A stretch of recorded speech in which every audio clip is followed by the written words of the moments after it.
pedagogas que busquem a gente, né, atuar nessa formação para que mais e mais pessoas rompam essa barreira da exclusão e realmente cheguem na universidade pública.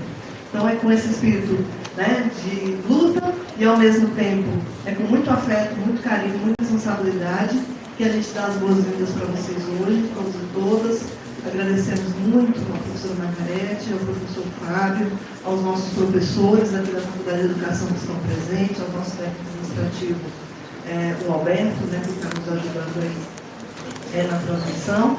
E eu queria, né, além de dar as boas-vindas, desejar então assim, sejam muito felizes na universidade pública. Aproveitem cada momento, cada coisa que essa universidade oferece. Seja no ensino, na pesquisa, na extensão, na cultura. E a gente mandou para vocês um livreto com muitas atividades que vocês podem participar para além daquelas disciplinas que vocês estão fazendo na sala de aula. Então dê uma olhadinha, já comece a se envolver com as atividades, né? E hoje, para encerrar minha fala de boas-vindas, queria dar uma boa notícia para vocês. Depois de muitas lutas, nós temos um Wi-Fi aqui na FACED, que vocês podem acessar, para que possam, né, realmente, a gente fala, como é que hoje, em pleno século XXI, a gente, né, com as tecnologias nos ajudando tanto, e a gente não ter esse acesso, né, mais direto. Tá? Ainda em fase de testes, então é importante que vocês tenham um pouquinho de paciência, mas tendo qualquer problema, nos procurem, para a gente poder, então, trabalhar juntos e avançar aí também esse acesso tecnológico, que é um elemento fortíssimo, fundamental, para também o direito à educação de todos. Então, muito boas-vindas, sejam muito felizes, vivenciem o afeto, as amizades, as alegrias, né, se unam nos desafios. Eu falo, quando o desafio é grande, quando a gente se junta, a gente consegue superar de uma forma menos difícil. Então é isso. Nesse espírito coletivo, conjunto, que eu dou as boas-vindas, agradecendo muito, né, as professoras Maria do Céu e a professora Geni, que, né, organizaram também esse momento. E eu passo, né, brevemente também aqui para o Alexandre, nosso vice-diretor, para também dar suas palavras e acolher a todos vocês. Alexandre. Para quem não me conhece, sou o professor Alexandre Santiago, sou um homem negro de cor parda, estou vestindo uma blusa ocre, uns óculos de cabelos grisalhos e uma calça preta. Então, só para complementar aqui o que a Eulália falou, né, dar as boas-vindas a todos, todas e todos, dizer que é uma satisfação, a gente fica, quando está aqui no recesso, né, eu e a Eulália, que a gente fica dividindo, né, o período das férias, falta alguma coisa na universidade, falta alguma coisa na faculdade, né, que são vocês, né, que são merecidas férias, mas a faculdade só existe exatamente, né, porque vocês estão aqui, porque vocês de alguma forma fazem sentido ao nosso trabalho. Então estamos bem felizes, né, desse retorno. É um semestre atípico, né, mas faz parte, né, foi dentro de um contexto de luta, né, dentro de um contexto que a gente precisava realmente estar. E aí, eu vou pedir licença aos veteranos, em sentido de que a Lara falou das amizades, né? Isso é muito forte, né? Como eu disse de manhã, a faculdade para mim ela se abriu como um momento também de conhecimento, né? Pela escola pública, mas também de muitos afetos, de muitas amizades. Até hoje, cadê a Jaqueline? Jaqueline foi minha colega do PET, e até hoje a gente comemora, né, essa amizade com outras, comemorando esses 30 anos, né, Jaqueline? 30 anos de amizade aqui, que começou aqui na faculdade de educação. Então isso é muito bom, né, quando a gente tem essa interação, quando a gente tem esses momentos, né, de compartilhar os afetos. E aí eu disse que eu ia pedir licença aos veteranos, especificamente, para poder ler aqui uma poesia do Arnaldo Antunes, né, da mesma forma que a gente se sente em casa, que a gente, né, recebe todos vocês de braços abertos, né, que essa casa a partir de hoje seja também de vocês, né, os novatos que aqui chegam para esse curso de pedagogia que a gente ama tanto. Então a poesia do Arnaldo Antunes diz mais ou menos assim: novatos e novatas, a casa é sua, não me falta cadeira, não me falta sofá, só falta você sentado na sala, só falta você estar. Não me falta parede, e nela uma porta para você entrar. Não me falta tapete, só falta o seu pé descalço para pisar. Não me falta cama, só me falta. Não me falta o sol da manhã, só falta você acordar. Para a janela se abrir para mim e o vento brincar no quintal, embalando as flores do jardim, balançando as cores do varal. A casa é sua, por que não chega agora? Até o teto está de ponta cabeça, porque você demora. A casa é sua, por que não chega logo? Nem o prego aguenta mais o peso desse relógio. Não me falta banheiro, quarto, abajur, sala de jantar. Não me falta cozinha, só falta a campainha tocar. Não me falta cachorro uivando só porque você não está. Parece que aqui tudo está pedindo socorro, como tudo aqui nesse lugar. Não me falta casa, só falta ela ser um lar. Não me falta o tempo que passa, só não dá mais para tanto esperar. Para os pássaros voltarem a cantar e a nuvem desenhar um coração flechado. Para o chão voltar a se deitar e a chuva batucar no telhado. A casa é sua, por que não chega agora? Até o teto está de ponta cabeça, porque você demora. A casa é sua, por que não chega logo? Nem o prego aguenta mais o peso desse relógio. A casa é de vocês. Então sejam muito bem-vindos, bem-vindas e bem-vindos ao nosso semestre 2025. Novatos e veteranos e aos meus amigos docentes tais aqui da Faculdade de Educação. Obrigado, gente.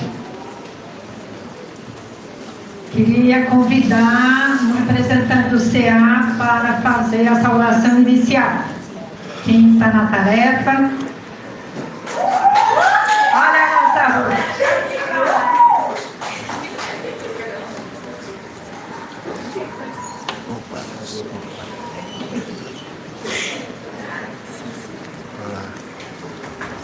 Boa noite, gente. Eu sou a Ruth. Estou no 7º semestre atualmente. Sou uma mulher. Desculpa. Sou uma mulher parda, né? Pele clara. Já me considero parda, gente. Sou prestadora, a gente não discute. Tenho o cabelo cacheado, óculos, óculos de oncinha, estou usando uma calça, cardigan preto e uma blusa preta. A Letícia vai dar uma mensagem para vocês hoje. Boa noite, pessoal. Meu nome é Ana Letícia, sou estudante do noturno Pedagogia, 3º semestre. Indo para o 3º semestre agora. Vou fazer minha aula de descrição rapidinho. Eu sou uma mulher de média estatura, cabelo cacheado, branca. Estou usando um macacão. Estou usando um macacão listrado cinza e uma sandalinha dourada. Antes de eu começar a falar, eu gostaria que levantasse a mão para mim quem que é estudante novatos, ingressantes desse semestre. Eita, tem bastante. E os veteranos, levantem a mão, por favor. Bastante também, tem os veteranos. Gostaria de passar uma mensagem para vocês. Primeiramente, quero dar boa noite para os veteranos. Boa noite, veteranos. Boa noite, novatos, ingressantes. Boa noite, professores. É um prazer estar aqui na presença de vocês. Obrigada pelo apoio, obrigada por estarem aqui também. Boa noite à coordenação. E, gente, gostaria de falar para vocês que é uma alegria imensa receber novos estudantes da pedagogia esse semestre. Rostinhos novos por aqui, por essa universidade. A FACED vai receber vocês de braços abertos. Para tudo que vocês precisarem, vocês podem entrar em contato com o CA ou também com os veteranos, porque os veteranos daqui são bem dispostos a abraçar e acolher vocês. Sim ou não, veteranos? Sim! Eita, a gente foi muito fraco? Sim ou não, veteranos? Sim! A gente tem uma turma de apoio bem forte, então qualquer coisa que vocês precisarem, sejam muito bem-vindos. Eu espero que essa seja uma fase de muito aprendizado, muita educação, principalmente uma fase muito boa, que vocês possam aproveitar esse espaço universitário para além da sala de aula, que vocês também possam nos ver como um apoio e como um braço direito para que a gente possa caminhar junto nessa trilha que é a educação dentro da universidade. Muito obrigada e que esse primeiro semestre para vocês seja maravilhoso. Queria convidar todos os professores, professoras, para... A ideia é fazer uma apresentação rápida. Vocês sabem que no noturno a gente tem um tempinho um pouco mais apertado, mas...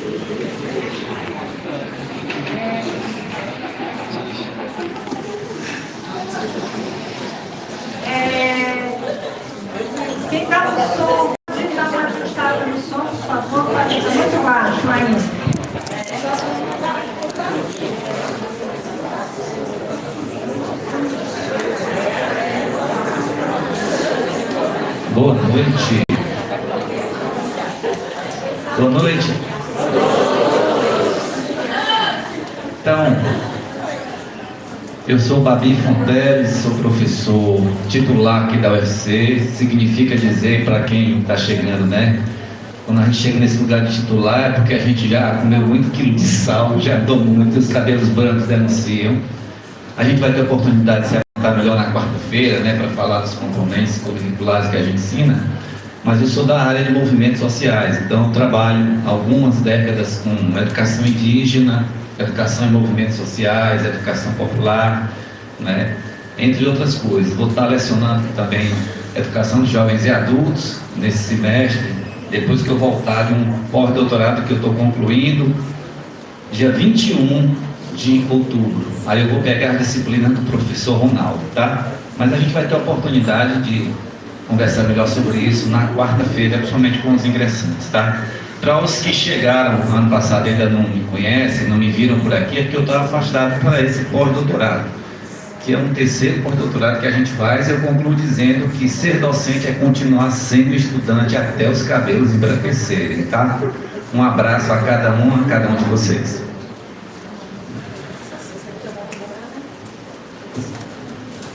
Boa noite, minha gente, tudo bem? Eu sou a Adriana, acho que alguns aqui já me conhecem, né? Professora de estatística, né? A melhor disciplina.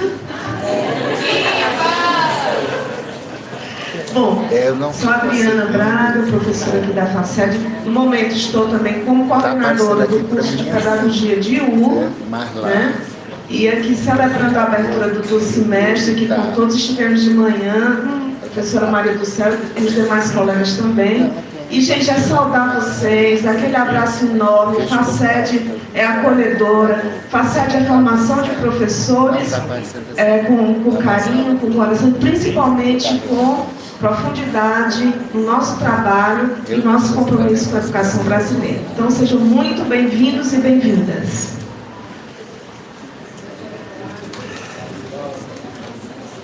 Meu nome é Eduardo, sou professor da área de didática e estágio e me sinto muito feliz de ver algumas pessoas queridas aqui nesse auditório e saber que as pessoas que eu não conheço ainda, um dia serão queridas para mim. Então, eu sou muito feliz por isso. Boa noite, eu sou a professora Jaqueline Andrade, da área de Psicologia da Educação. Esse semestre eu estou com a disciplina de Psicologia 3 e Método Clínico Piagetiano. Sejam muito bem-vindos a essa casa, é sempre um prazer enorme, todo semestre, a gente receber as carinhas novas, as carinhas antigas. A gente passa 30 dias sem vir aqui e a gente já fica com saudade. Sejam bem-vindos, que essa seja realmente a casa de vocês. Eu não consegui botar. Boa noite, sou professor Diego, sou professor do primeiro período, recebendo os novatos, os ingressantes, morrendo de saudade dos que foram meus alunos no semestre passado. Então, sou professor de metodologia e de pesquisa do terceiro. E é um prazer recebê-los, tá? Sejam bem felizes aqui. Beijão. Não virou, né? Mas já sei. Não, não é aí, ó. Não é aí. É lá mesmo. Não vai, vai não. O Regis estava. O Regis desceu. O Alex tinha. Eu sou a professora Eunice. Sou da área de educação infantil. Sou professora de estágio curricular em educação infantil e professora de uma disciplina optativa que também faz parte do meu bem-querer, que é a literatura infantil e a educação da criança. Sejam todas e todos muito bem-vindos a essa casa de formação maravilhosa. Que a força, a energia e as metas que vocês têm, assim, contagiem cada vez mais esse espaço formativo e que realmente vocês possam ter um percurso lindíssimo aqui, cheio de felicidade. Contem sempre conosco, como o Ceará falou, como as colegas já falaram. Sejam bem-vindos e felizes. Oi, gente, boa noite. Eu me chamo Samarone, eu sou professor da área de didática e ensino de língua portuguesa, e esse semestre eu estou com ensino de língua portuguesa do noturno e didática do diurno.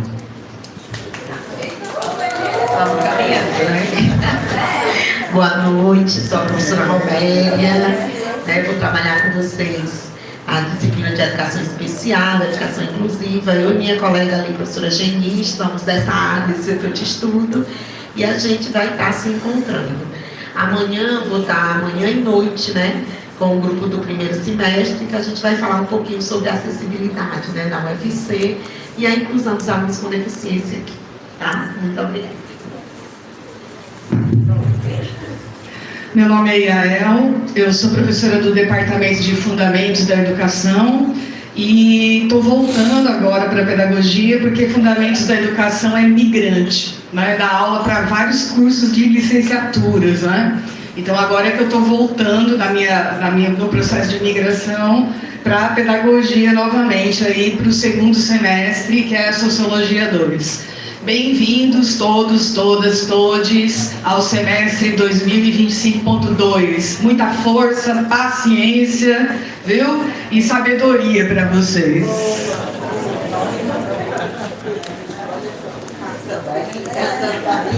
Boa noite, gente. Sou João Figueiredo, professor titulado de didática, mas trabalho também com educação ambiental e educação popular freiriana. E a gente tem um grupo de pesquisa aberto para quem tiver interesse em participar. Toda sexta pela manhã a gente está aqui reunido para entender um pouco mais dessas questões tão importantes para o nosso momento, tá? Bem-vindos, bem-vindas, bem-vindos a todos, todas, e é uma alegria estar aqui com vocês.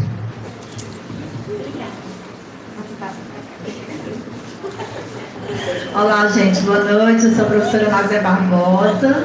Vou trabalhar com vocês letramento e alfabetização e psicopedagogia à noite, e só sexta de manhã tem psicopedagogia. Sejam todos bem-vindos, a gente vai se ver e conversar todo o semestre, então por hoje é só.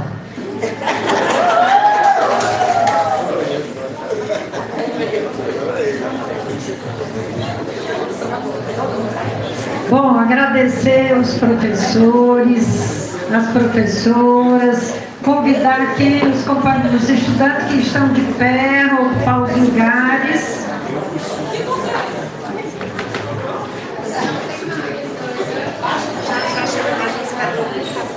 E falar rapidinho da nossa programação. Os colegiados de curso reunidos definiram que neste semestre nós não faríamos uma semana de abertura, uma semana de acolhida. Acolhida, nós vamos e temos como característica na FACEG fazer o semestre todo. As falas repetiram isso, a ideia é que estejamos juntos, que construamos, que nas necessidades nos procure como coordenação, direção, CA, mas então essa atividade comum a toda a comunidade da FACEG, ela é o dia de hoje, dia 8, a partir de amanhã, 9 e 10, os professores do semestre, do primeiro semestre ingressando em 2025, continuará com a programação, mas nós vamos, inclusive, já estar ocupando ali aquele pátio em frente à sala 10 e a sala 10 para os 2 dias de atividade de acolhida e de situar como é que vocês podem se movimentar na UFC e na FACEG.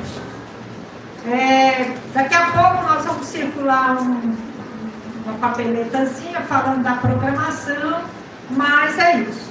Amanhã o chamado é para 18 horas, não é para 19, é para 18, e estaremos na sala 10. E aí, nessa oportunidade, e tendo em vista que hoje nós temos 2 convidados, uma convidada e um convidado, e eu quero começar convidando a professora Margarete Sampaio, nossa colega da Universidade Estadual do Ceará, portanto, nossa companheira de jornada, e o professor Fábio Sobral, aí nosso colega também da UFC e também um professor que muito chega nessa facete, né, está sempre conosco, para ocupar essa...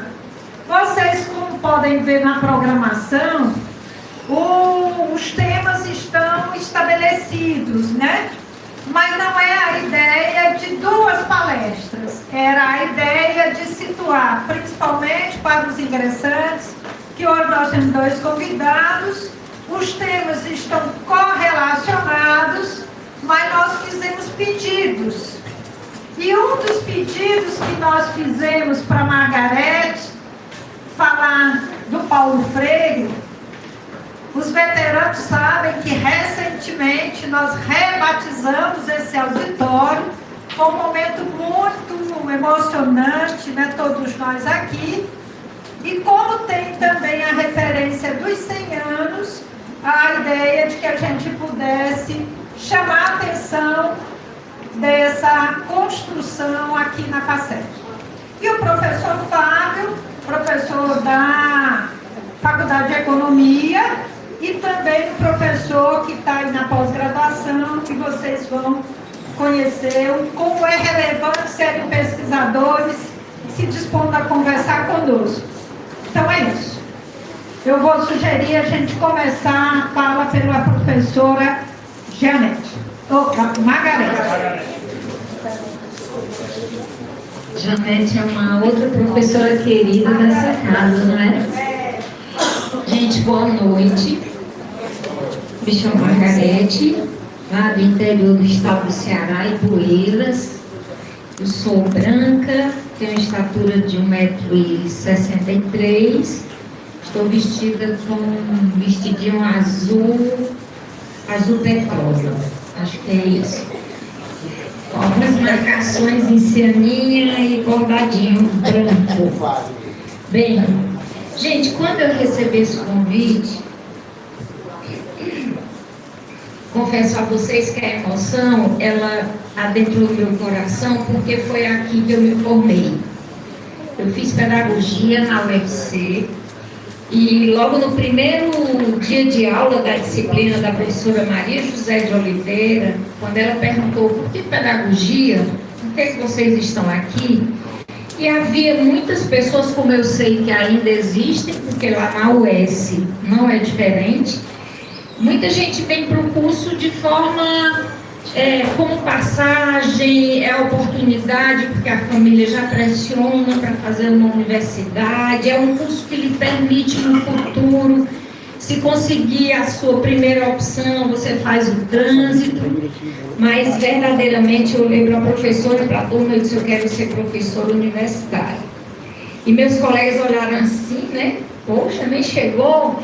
Eu sabia muito, né, o quanto para mim era importante contribuir com a formação, porque alguns professores marcaram muito a minha história no decorrer da vida em escola pública. Então fui aluna de escola pública e prestigio a universidade que me formou, que é a UFC, onde fiz o mestrado. O professor Eduardo, eu tive a honra de conhecer nesse período, né?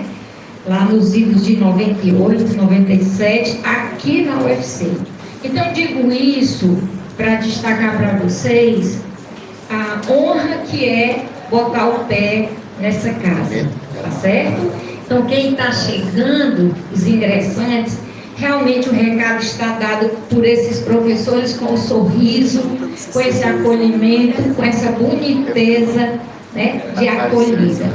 E, claro, quando me foi pedido, Margarete, você pode falar sobre Paulo Freire, sobre o legado do Paulo Freire nos tempos atuais? Então, claro, que para os que já estão aqui e até lutaram para que esse auditório viesse a ter o nome do patrono da educação brasileira, né, um nordestino, né, que esteve aqui reiteradas vezes inclusive é doutor honoris causa pela UFC, então, por que não um auditório com o nome dele? Mas é claro, e aí prestigiando de primeira mão os iniciantes, que eu tive o cuidado de trazer um vídeo, um trecho pequeno da última entrevista do Paulo Freire, para que vocês o conheçam. E os veteranos, para que vocês o reconheçam nessa linda fala, que é quando ele vai dizer de como ele gostaria de ser lembrado. Eu acho que a fala poderia anteceder, tá certo? Então, assim, como é que cada um de nós gostaria de ser lembrado quando aqui não estivesse mais?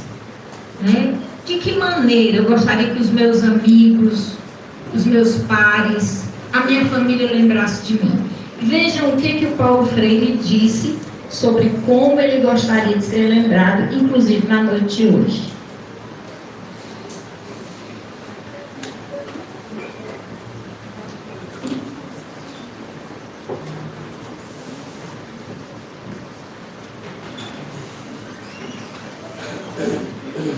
Eu acho que nós somos homens e mulheres, seres inacabados, mas com uma diferença radical em face do inacabamento das árvores e inacabamento dos outros bichos, por exemplo. E no momento mesmo em que nos tornamos capazes de nos saber inacabados, seria uma imensa contradição se ao mesmo tempo não nos inseríssemos num movimento que é permanente e que é um movimento de busca, um movimento de procura. O processo em que nos inserimos de permanente busca, eu venho chamando de vocação do ser mais. Na busca ou no processo de busca da completude dessa vocação do ser mais, nos perdemos também.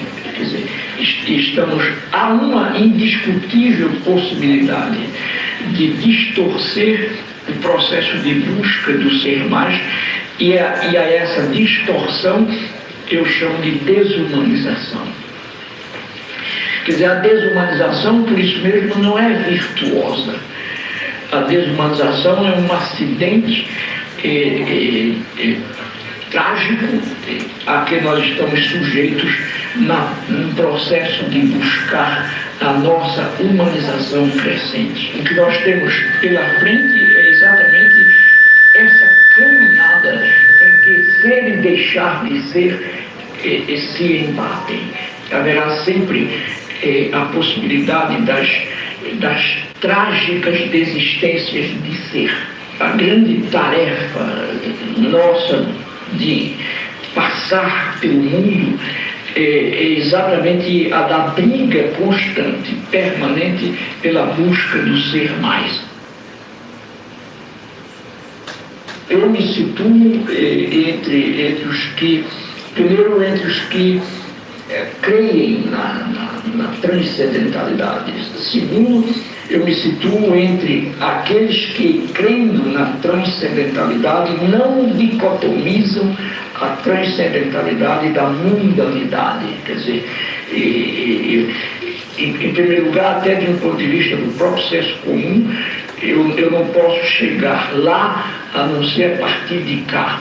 E se aqui é exatamente o ponto em que eu me acho para falar de lá, então é daqui que eu parto e não de lá. Eu respeito o direito que ele tem de dicotomizar, mas eu não aceito a dicotomia. Quer dizer, então isso coloca a questão da minha fé, da minha crença, que indiscutivelmente interfere na minha forma de pensar o mundo. Poucos dias antes de Darcy Ribeiro morrer, eu ouvi uma linda entrevista dele, que deve ter sido uma das últimas que ele deu, em que ele falava dessa questão, dessa passagem. E ele dizia, com muita seriedade, com muita amorosidade, que isso foi sempre o que ele foi, um homem sério e um homem amoroso, indiscutivelmente. E um homem corajoso, um um homem que lidou com a vida-morte de maneira poética, inclusive. E ele dizia, olha, se a questão da fé passasse mesmo pela razão crítica, eu até que teria fé. Eu me ri, aquele rindo amoroso, e dizia, não, eu fiz tudo, mas não deu. No fundo ele disse com palavras que eu não sei repetir agora, mas ele disse, por exemplo, eu não sou mais do que o meu cadáver. Quer dizer, quando eu morro, eu sou um monte de coisas que se desfazem. E quando o Darcy dizia aquilo com uma sinceridade enorme, com uma grande lealdade, eu dizia a mim mesmo que comigo o processo foi diferente. Eu nunca precisei e nisso talvez eu esteja um pouco humilde também, mas eu nunca precisei de brigar muito comigo mesmo para me compreender na fé. Entendeu? E por isso mesmo, de vez em quando, eu me lembro de uma frase, de uma das primeiras afirmações num livro que eu li quando eu tinha 19 anos, de Miguel de Unamuno, o célebre filósofo amoroso também, espanhol, um livro que se chama Ideias e Crenças, em que ele começa dizendo: as ideias se têm, nas crenças se está. E comigo o que vem se dando é isso mesmo, quer dizer, eu estou na minha fé, entende? Então eu nunca precisei, inclusive, de argumentações de natureza científica e filosófica para me justificar na minha fé. Quando muito moço, muito jovem, eu fui aos mangues do Recife, aos córregos do Recife, aos burros do Recife, às zonas rurais de Pernambuco, trabalhar com os camponeses, com as camponesas, com os favelados. Eu confesso, sem nenhuma chumingas, eu confesso que fui até lá movido por uma certa lealdade ao Cristo de quem eu era mais ou menos camarada. Mas o que acontece é que quando eu chego lá, a realidade dura do favelado, a realidade dura do camponês, a negação do seu ser como gente, a tendência àquela adaptação de que a gente falou antes, aquele estado quase inerte diante da negação da liberdade. Aquilo tudo me remeteu a Marx. Eu sempre digo, não foram os camponeses que disseram a mim: Paulo, tu já leste Marx? Não, eles não liam nem jornal. Foi a realidade deles que me remeteu a Marx. E eu fui a Marx. E aí é que os jornalistas europeus, em 70, não entenderam a minha afirmação. É que quanto mais eu li Marx, tanto mais eu encontrei uma certa fundamentação objetiva para continuar camarada do Cristo. Então, as leituras que eu fiz de Marx, de alongamentos de Marx, não me sugeriram jamais que eu deixasse de encontrar Cristo na esquina das próprias favelas. Eu fiquei com Marx na mundanidade à procura de Cristo na transcendentalidade. Se os seus melhores vendedores saíssem amanhã, seu faturamento sobreviveria? A IA chegou para garantir que sua empresa nunca mais.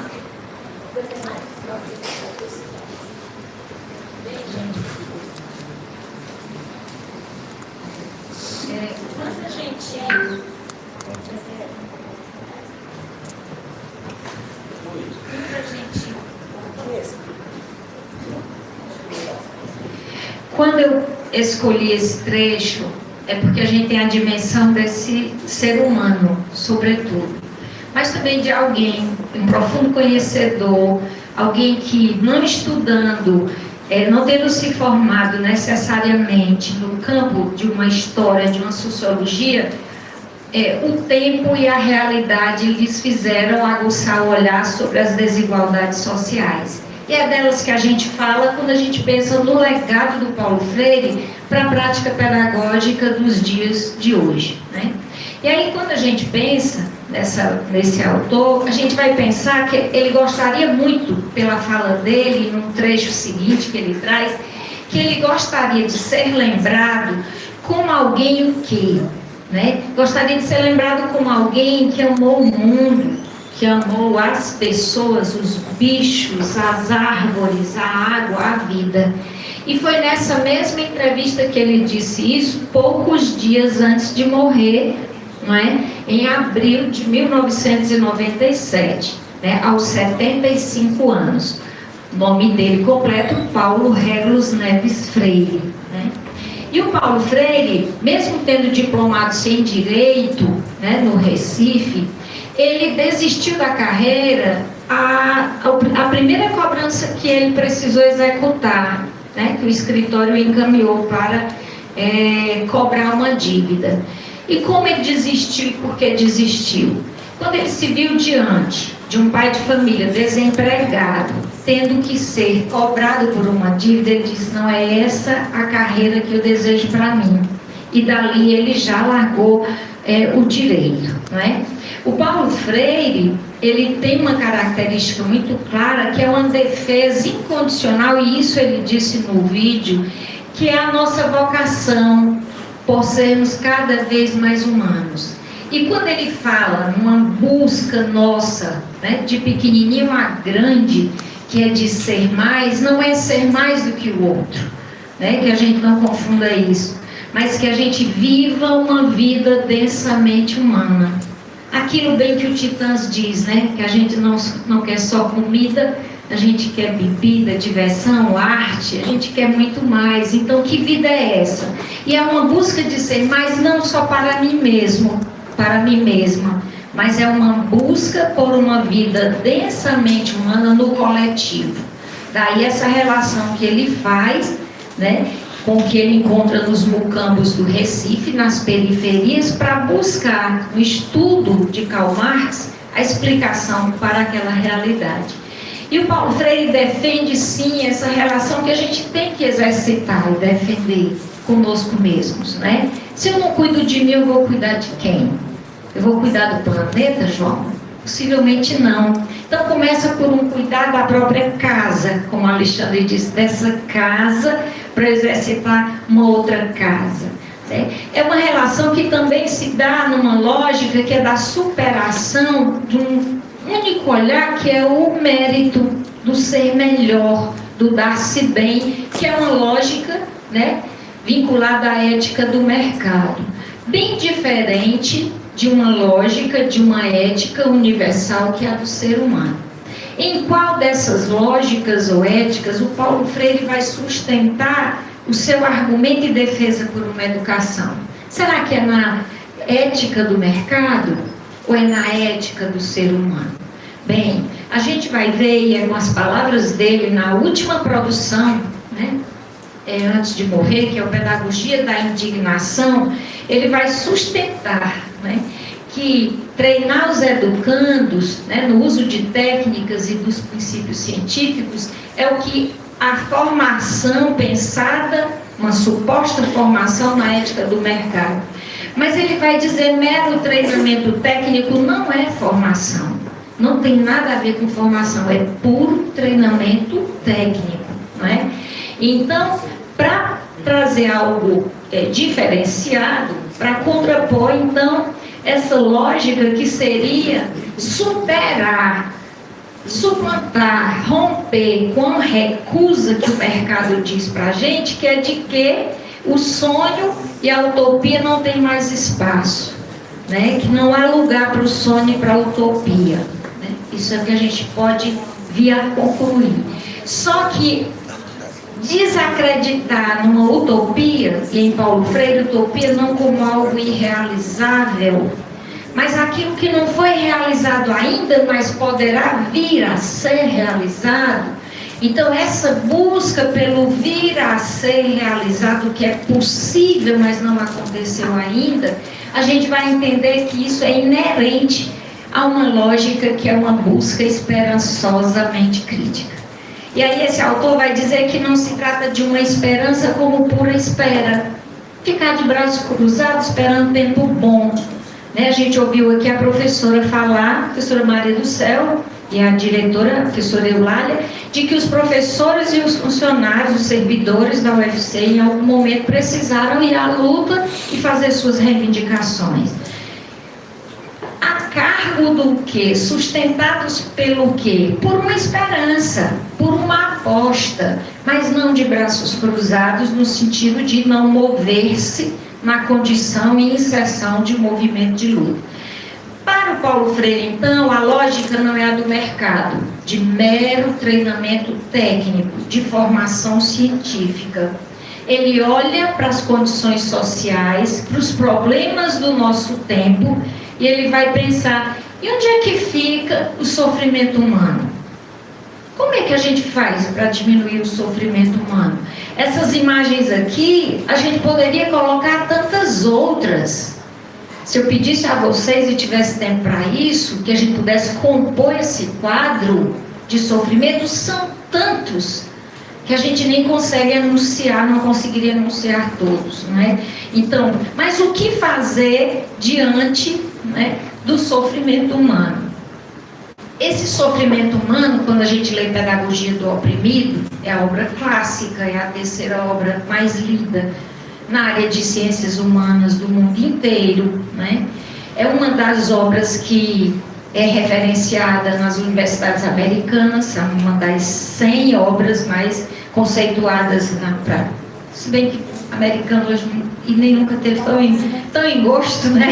Seria agora, mas para dar um dado de realidade, então Paulo, essa Pedagogia do Oprimido vai dizer que se eu olho para o ser humano numa condição de máxima negatividade possível, eu estou olhando para ele numa condição de negação, de interdição daquilo que é o sentido da existência humana. E o que fazer, né? E como fazer?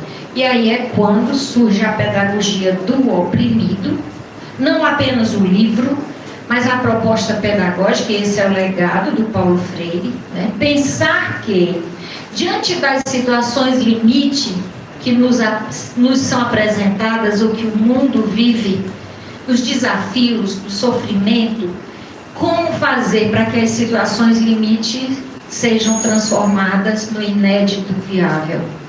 Inédito porque não aconteceu, viável porque é possível. Então ele vai falar de uma possibilidade que é a intervenção político-pedagógica. Aí vamos imaginar nós aqui, pedagogos ou educadores de distintas áreas e futuros pedagogos.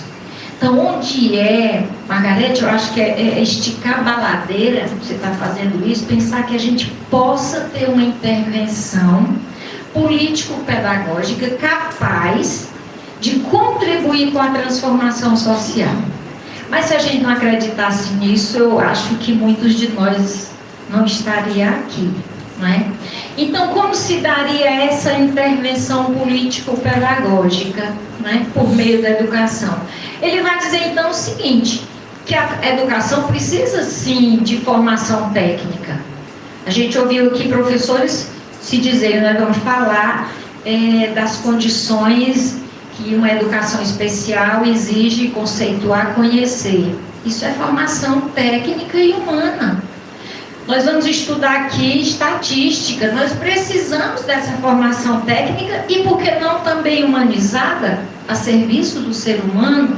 Então, ele vai dizer que ela é importante, sim, formação científica profissional, tanto quanto o sonho e a utopia.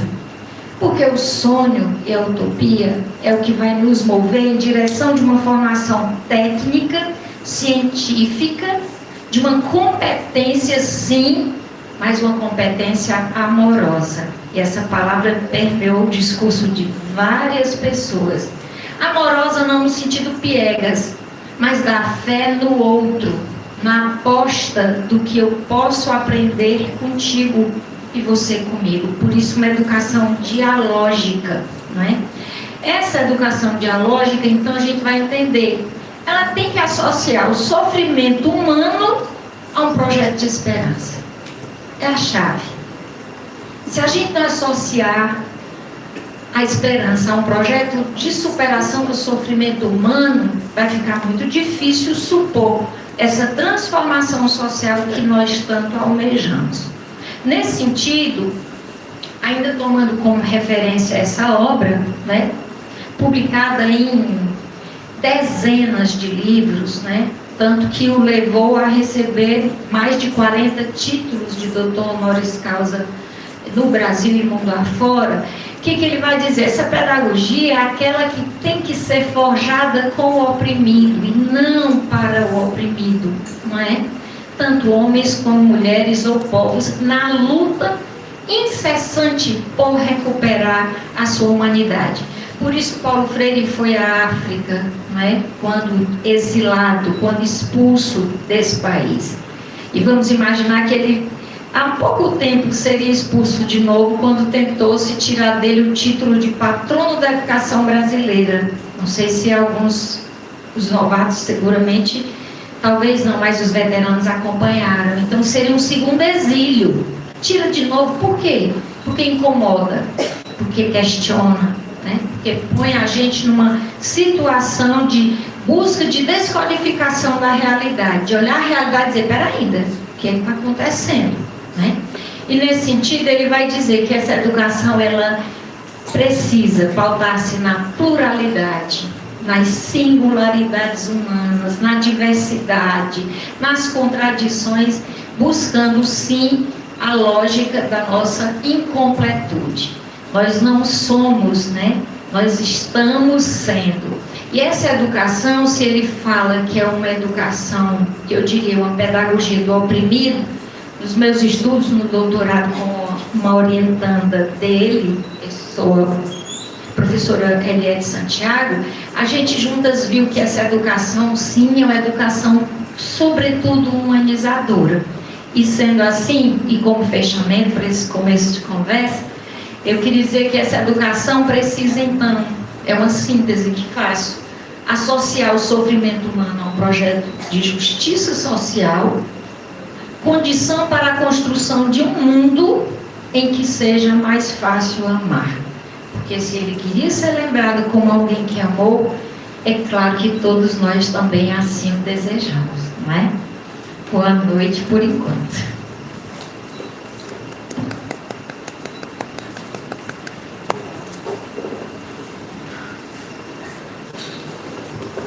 De imediato você fala.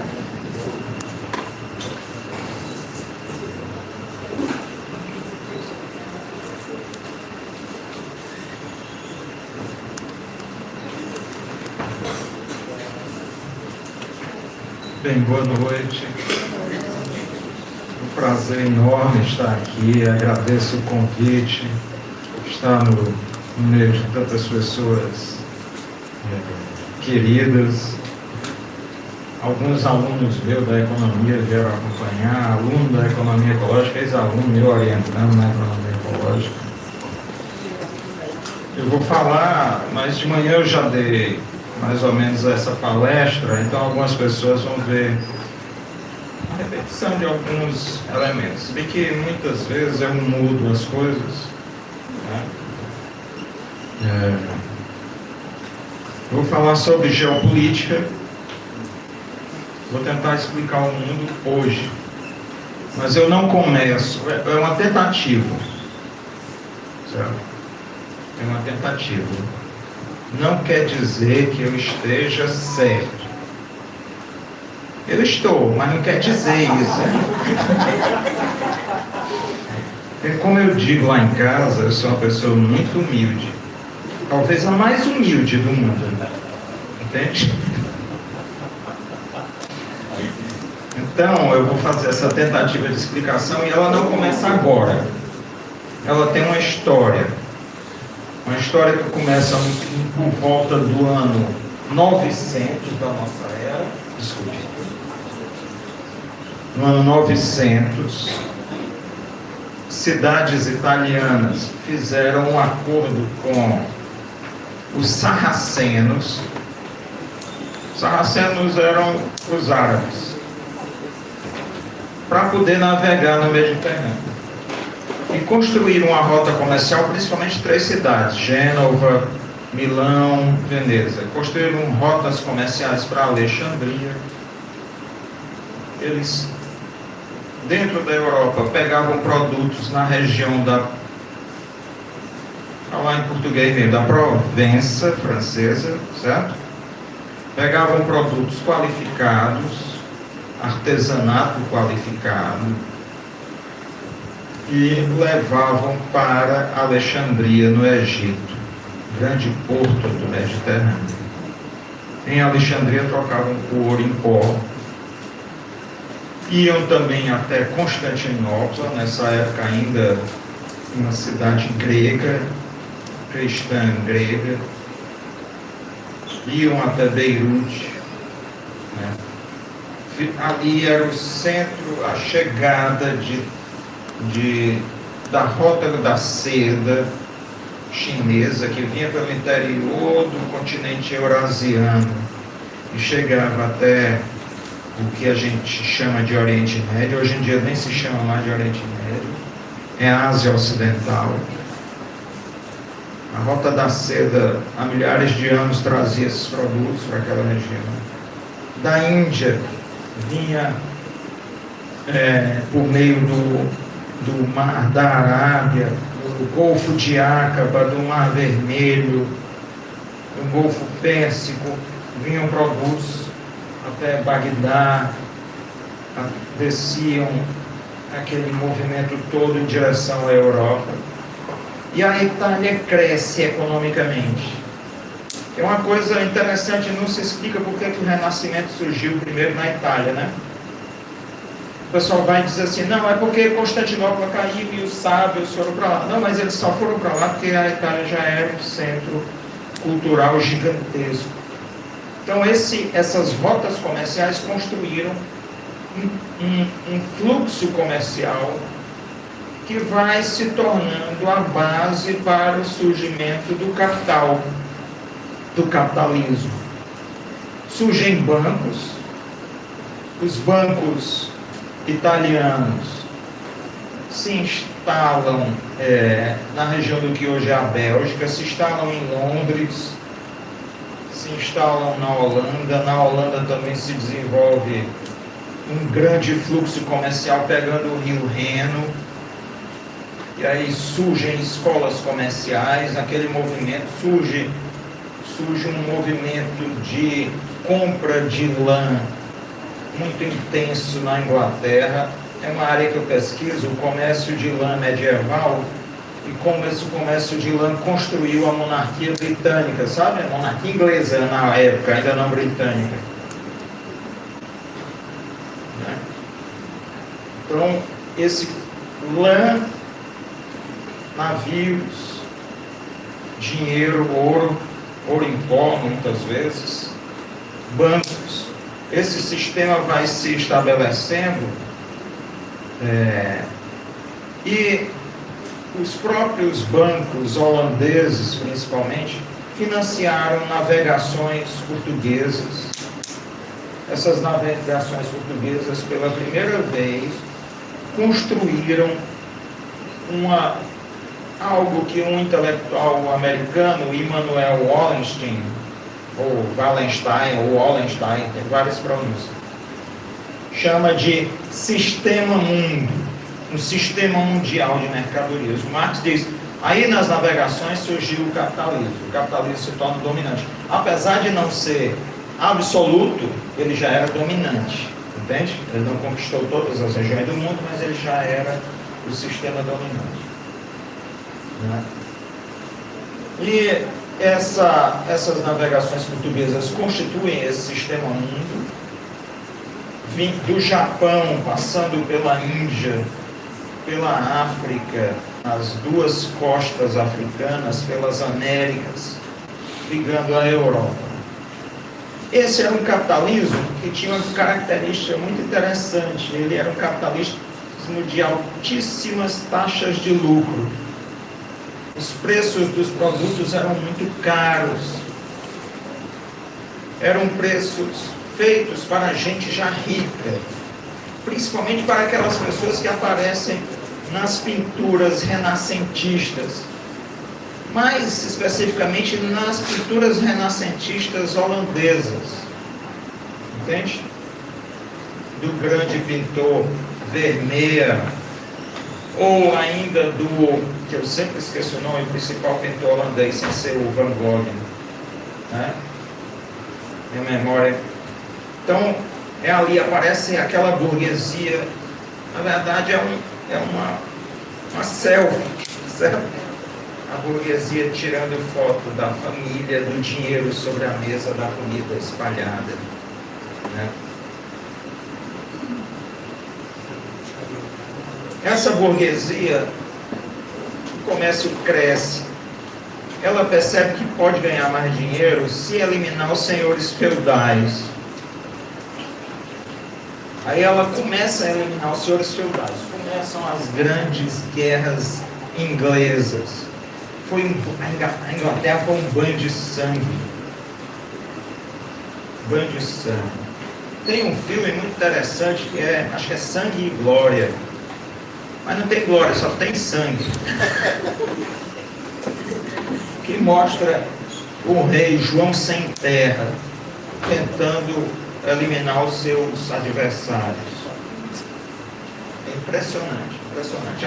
A Inglaterra é então a luta que ocorre entre grandes senhores feudais que querem se tornar os monarcas dominantes e absolutos. E alguns deles, o filme mostra um pouco isso, alguns deles são bancados pelos comerciantes. E os comerciantes querem, em troca, o domínio de rotas comerciais, as patentes, olha o nome até hoje das patentes, um sistema de patentes, onde ele recebe era chamada carta patente. Você recebia uma carta e dizia, olha, o comércio em Manchester é só seu. Certo? Uma carta régia, uma carta patente. E aí eles pagam aos reis o que? Royals. Certo? Outro nome ainda aí presente. Com licença. Bem, isso faz surgir, inclusive, a primeira crise financeira do mundo. O rei Eduardo II, se eu não me engano, deu um calote nos que emprestavam dinheiro a ele e estourou uma crise financeira em 1296, certo? A partir daí, do ano 1300, mais ou menos, os negócios crescem tanto que o feudalismo começa a acabar. As terras vão sendo tomadas para serem ocupadas por ovelhas. Os antigos senhores feudais vão se tornando senhores arrendatários de terra. Eles expulsam os camponeses, alugam a terra a burgueses. Esses burgueses colocam gente para criar ovelha, vendem a ovelha, vendem por ouro, pagam o aluguel. Surge um setor rentista da nobreza, um setor rentista e um setor da burguesia. Certo? A multidão de pessoas vai sendo expulsa para as cidades. Um êxodo rural. Não existe capitalismo sem êxodo rural. Essas pessoas chegam às cidades, não tem nada. Em 10 anos, às vezes, a população quintuplica. Certo? E aí começa a haver uma legislação forte, a chamada legislação sanguinária, contra a vadiagem. Você, na verdade, era um refugiado de guerra, você tinha sido expulso da terra. Aí essa legislação passa a escravizar as pessoas para trabalhar para os burgueses. Mas depois passa a surgir o trabalho assalariado. O trabalho assalariado já existia na Idade Média.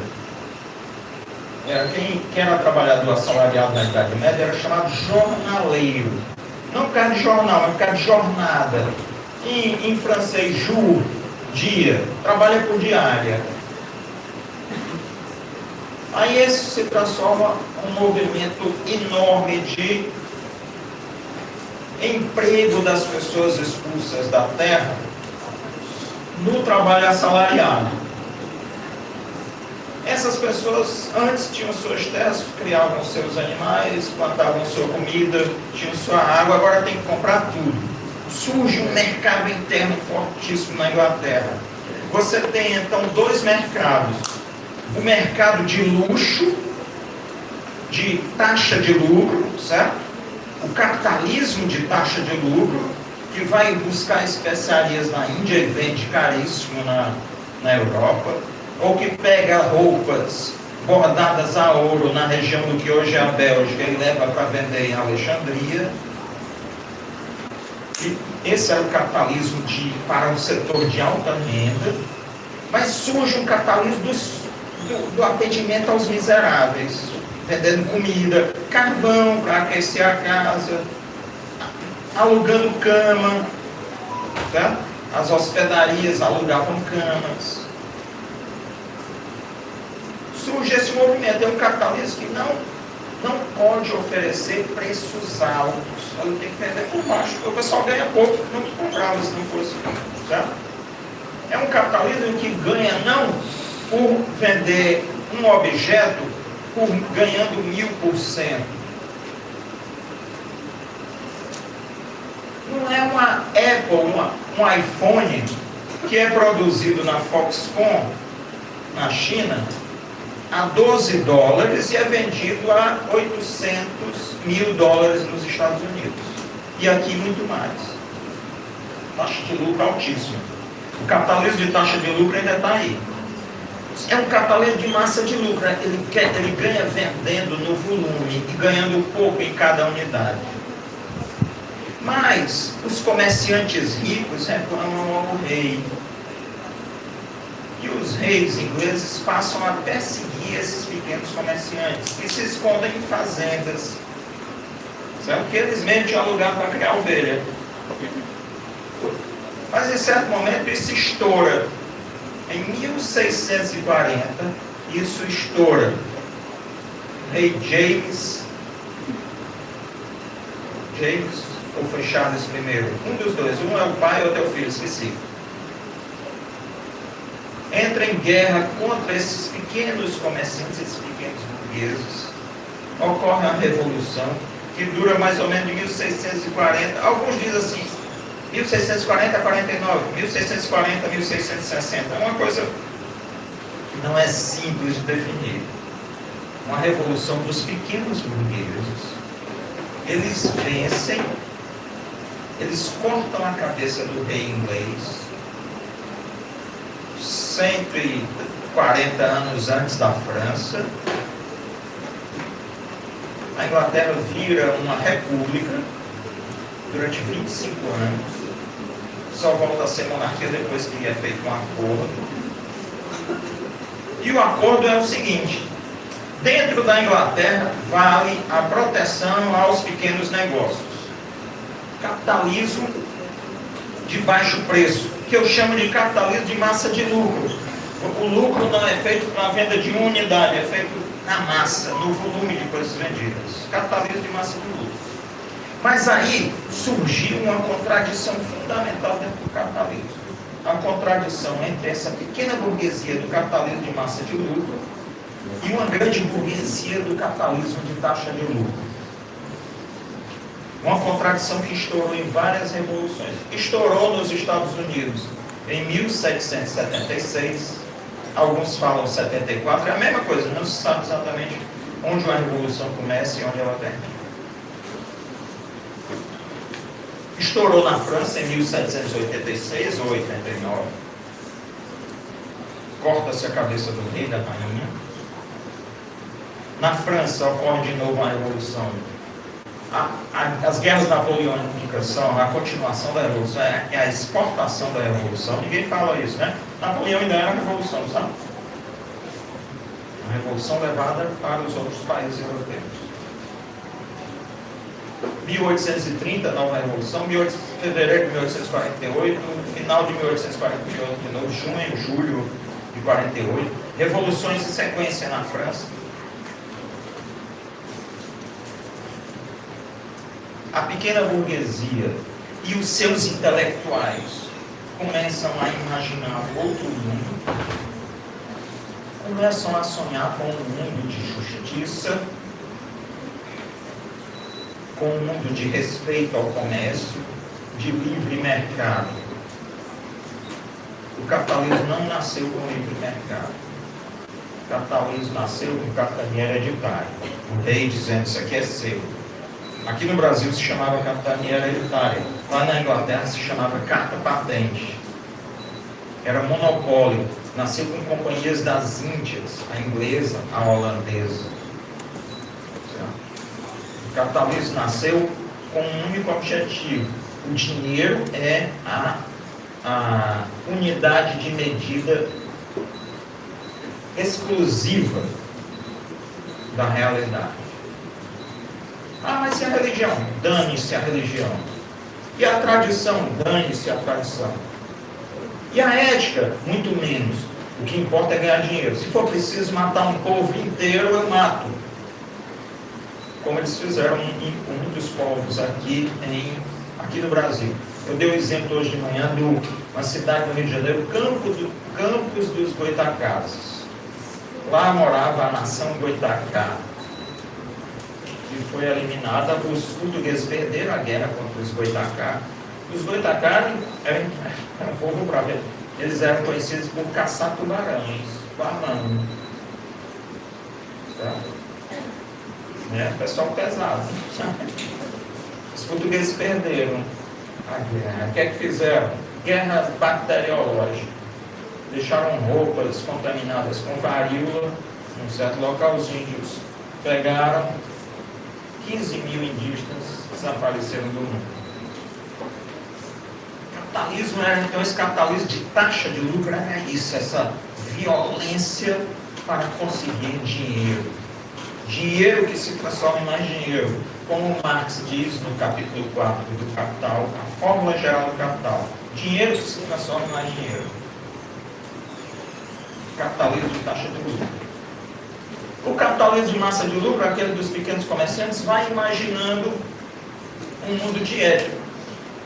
Immanuel Kant, grande filósofo alemão, ele vai imaginando assim: não existe um mundo ético, sabe?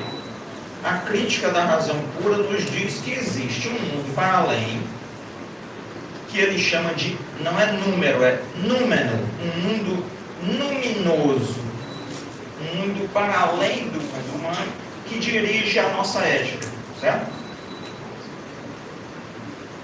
Hegel vai dizer uma coisa semelhante, só que ele não coloca lá um mundo divino, ele coloca num mundo terreno. Ele vai dizer assim: olha, no livro Princípios da Filosofia do Direito, ele vai dizer: tem a sociedade comercial é o melhor mundo possível. Ele está dizendo, quer dizer, a sociedade de pequenos negócios é o melhor do mundo possível, mas a gente tem que ter um Estado que vigie e regule e impeça as enroladas, impeça que alguém se torne poderoso demais.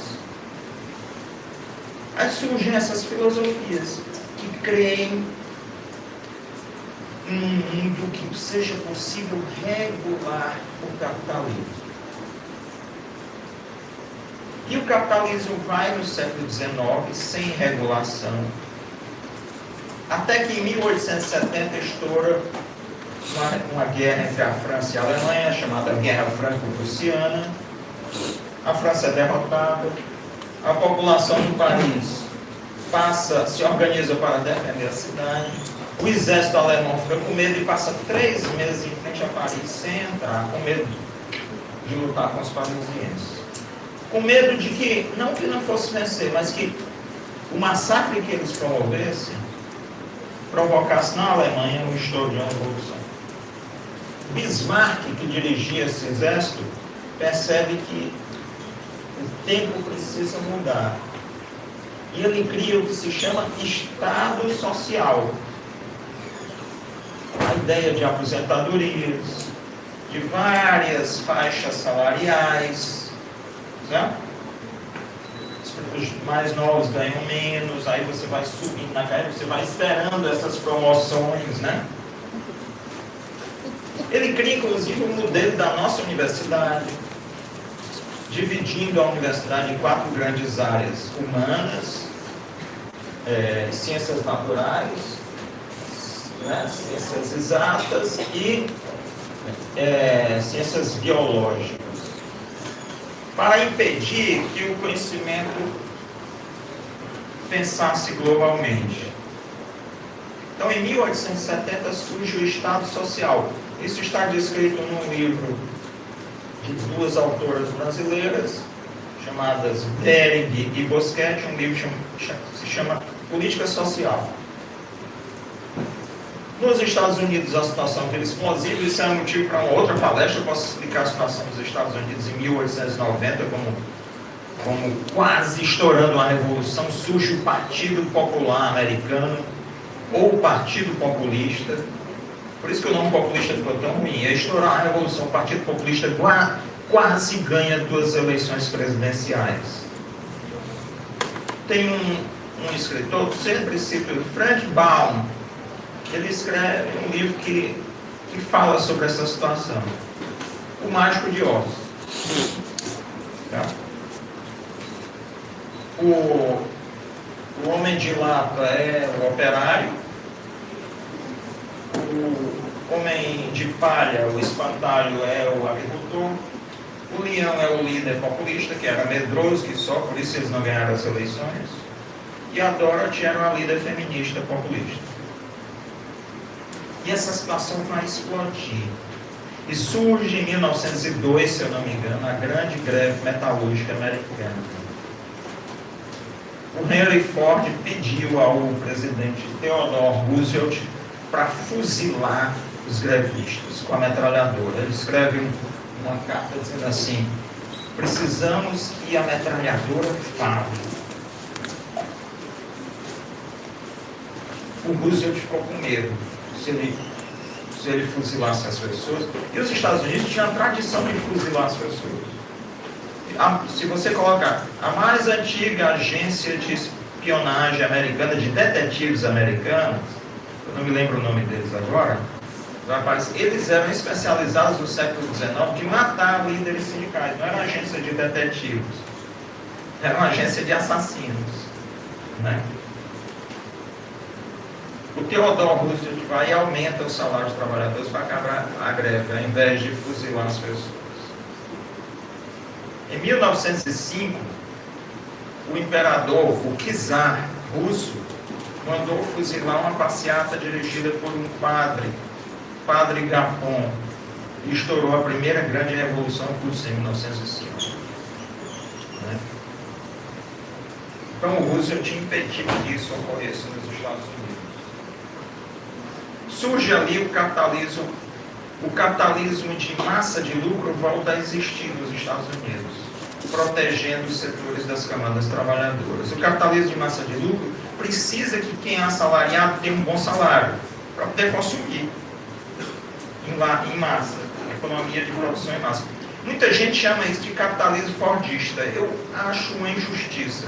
O Ford era o fundador do Partido Nazista Americano, defensor absoluto do capitalismo de taxa de lucro. Quem criou isso foi o Theodore Roosevelt. Eu divido do professor, respeitosamente, do professor Ricardo Antunes, que trabalha esse ponto. Vem a crise de... Sim, aí chego já lá, mas a crise de 29, em 1933, o outro Roosevelt, Franklin Delano, toma, os agricultores tinham perdido suas fazendas para os bancos. Ele toma as fazendas de volta. Toma e não dá um tostão aos bancos. Reforma agrária sem indenização. Dá dinheiro para o pessoal reconstruir e plantar.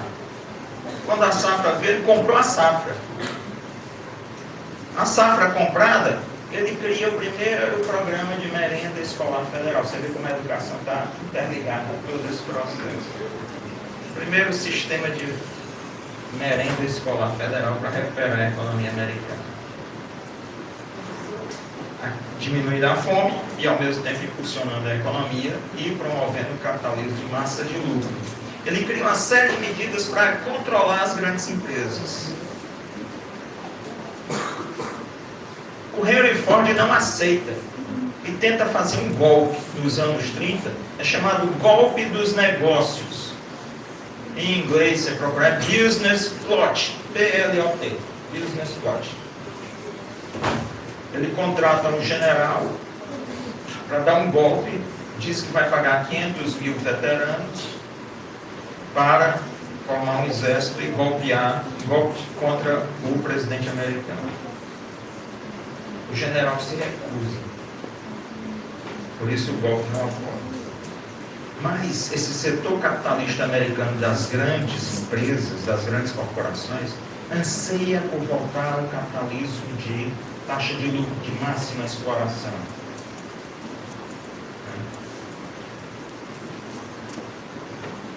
Do ponto de vista filosófico, quando ocorreu a Revolução Francesa,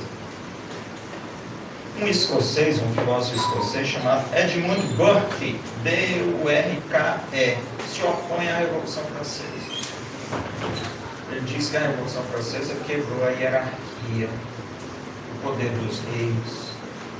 E revolução é coisa ruim.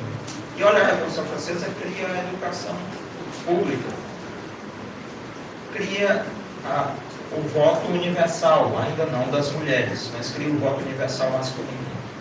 Não é mais o voto pelo dia que você tem, não é o voto censitário. Certo? A Revolução Francesa está muito ligada ao pensamento iluminista. A ideia de ciência, observação astronômica, combate aos micróbios com Louis Pasteur, certo? Por isso que muita gente hoje se opõe a essas coisas, porque elas vieram do iluminismo. Entende? Educação pública veio do iluminismo. Ciência, predomínio da ciência veio do iluminismo. Antivacina, porque eles são contra as vacinas, que o iluminismo vai proporcionar a criação. Eles são a favor desse capitalismo de taxa de lucro. O que é que eu estou dizendo para vocês? O capitalismo não surge nas revoluções pequeno-burguesas. O capitalismo surge antes, no ano 900, na Itália, se torna dominante em 1450, nas navegações portuguesas. E ele sofre um ataque da pequena burguesia na Revolução Inglesa, na Revolução Americana, na Revolução Francesa. Nesses países foi criado um capitalismo de massa de lucro, de salários melhores, de melhor nível de vida das pessoas. Tem uma autora, Felice Jacka, uma pesquisadora australiana, J-A-C-K-A, que ela examinou o intestino das pessoas sepultadas no século XIX, para ver como era a flora bacteriana desses intestinos. Aí, as conclusões dela é o seguinte, ela diz o seguinte: os produtos químicos, ela compara com o nosso intestino, os produtos químicos desertificaram nossos intestinos, sabe? Por isso que a gente tem tantos problemas psiquiátricos e psicológicos. Mas aí eu peguei essa informação porque ela mostra que do começo do século XIX, no final do século XIX, os últimos 30 anos, o intestino das pessoas melhorou muito. Porque a alimentação melhorou, porque o capitalismo de massa de lucro melhorou a qualidade de vida das pessoas. Entende?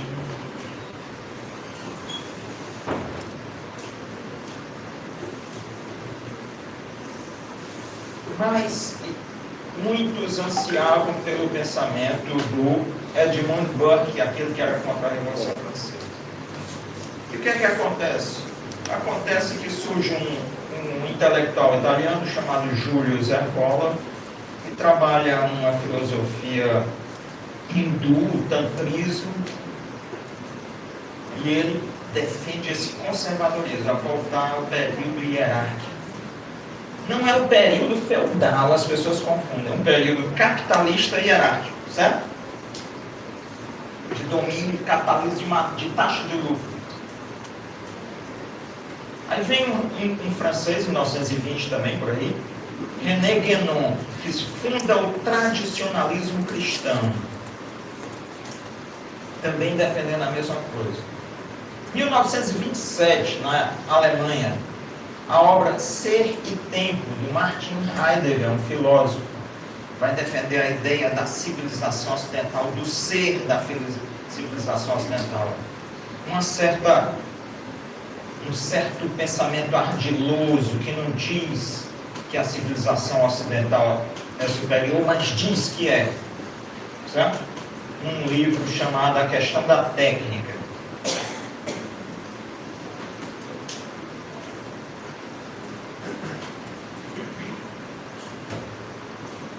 Em 1908, mais ou menos também, um psicólogo. Esses pensamentos, muitos deles eu gosto muito, sabe? Eu leio constantemente.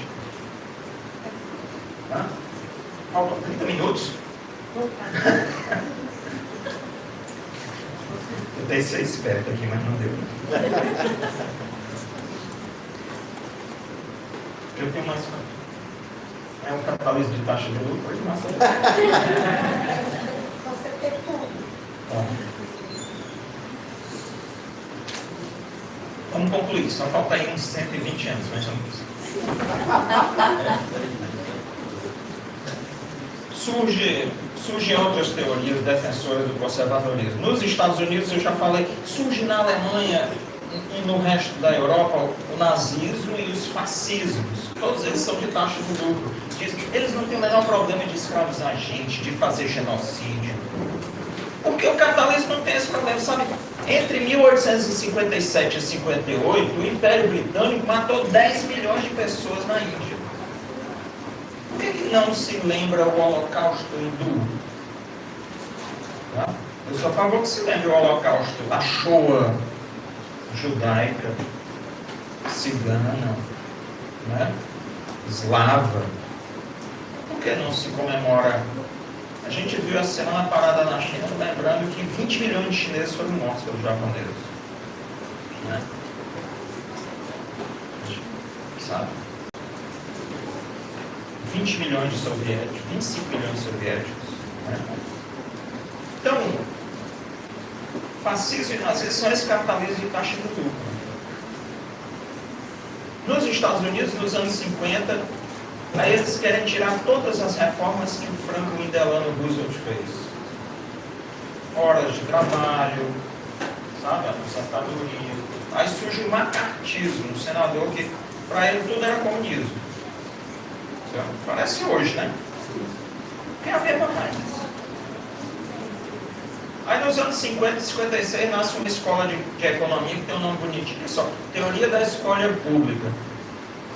Era um pessoal que se opunha à entrada de uma menina negra numa escola de brancos, a menina Brown, não me lembro o primeiro nome dela. E por que eles se opunham? Porque a Suprema Corte Americana, olha lá, o Supremo, interferiu na liberdade deles de ser racista. Parece algum local, né? Algum lugar, né? Aí essa teoria da escolha pública funda um instituto na Universidade da Virgínia, dirigido por James McGill Buchanan e financiado pelos irmãos do petróleo, os irmãos Koch. Certo? Aí eles vão invadindo as escolas de economia americanas. Em 74, eles conquistam o órgão financiador das escolas de economia, chamada Associação de Economia Americana.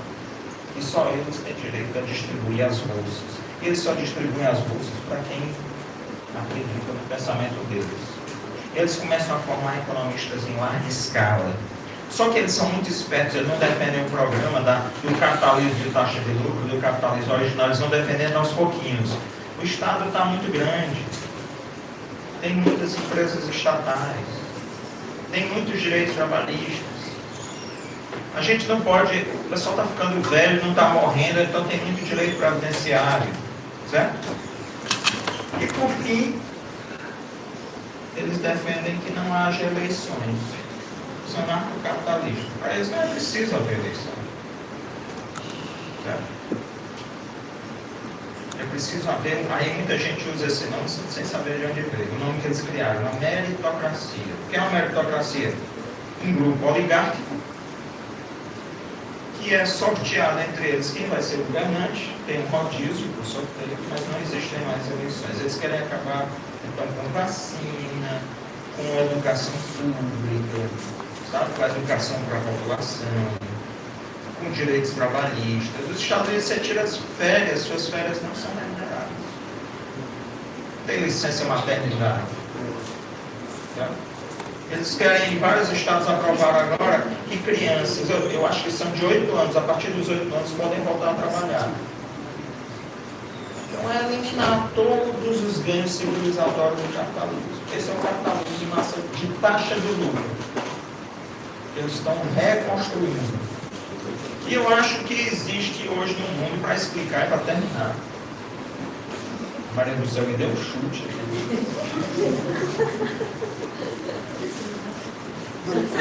Tá bem. Violência política.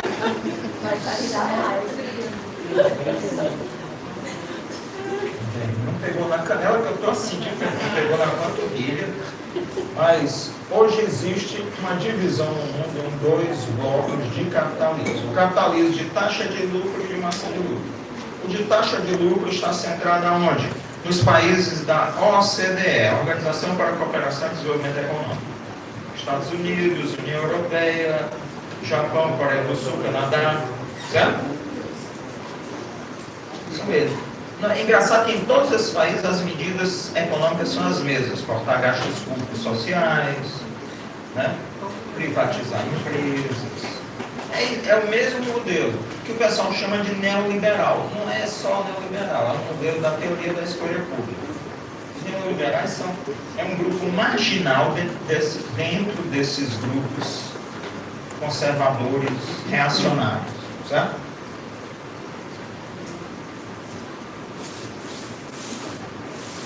Esse é o bloco.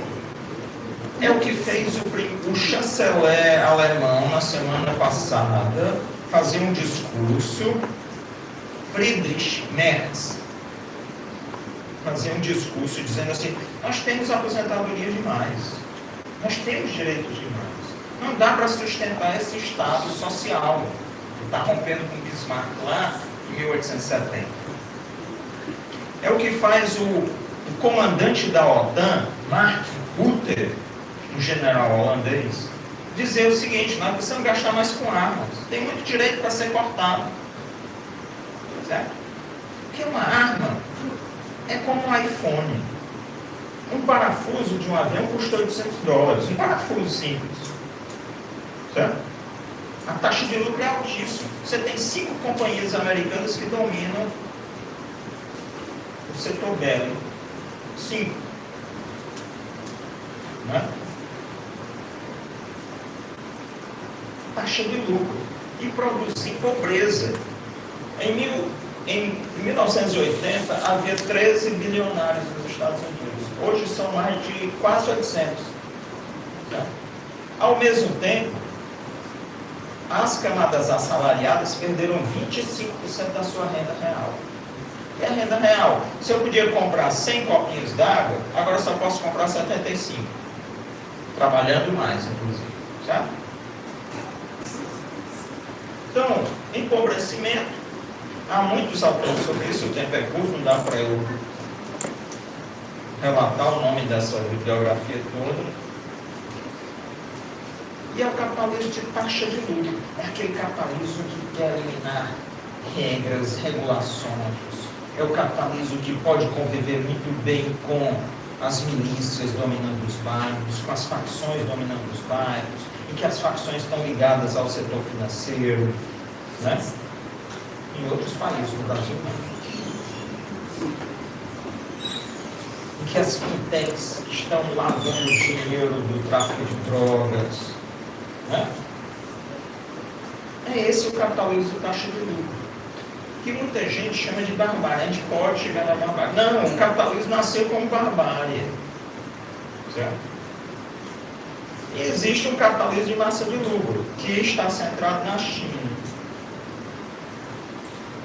que ambientalmente é insustentável também, porque em 2030 eles querem que 750 milhões de pessoas estejam nas camadas médias e tenham o mesmo padrão de consumo das camadas médias europeias.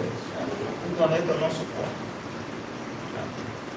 Mas você tem esses dois blocos: Rússia, China, Irã e agora a Índia se aproximando, né?